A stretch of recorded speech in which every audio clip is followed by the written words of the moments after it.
Yanga imetoa msimamo wake baada ya kuahirishwa kwa dabi ya Kariakoo ikisema haitakubali, haitocheza tena na Simba kwenye mchezo wa ligi kuu bara namba 184. Taarifa ya Yanga iliyotolewa usiku wa leo Machi 9, 2025 kufuatia kikao cha kamati ya utendaji ya klabu hiyo iliyokutana kwa dharura imesema haitarudiana na watani hao kufuatilia mchezo huo kuahirishwa jana Machi 8, 2025 na bodi ya ligi Tanzania TPLB. Kwenye taarifa hiyo Yanga imetoa maazimio matatu ya kamati yao ya utendaji ikisema inataka kupewa ushindi kwa mujibu wa kanuni pindi timu moja inaposhindwa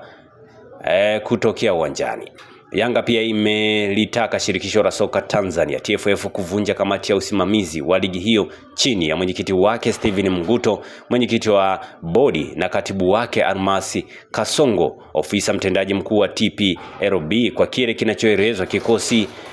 kukosa imani hiyo, huku ikitaka watu wenye nia njema na wenye waadilifu kwa maslahi ya mpira. Hatua hiyo ya Yanga kuikataa kamati hiyo imesema imetokana na Mguto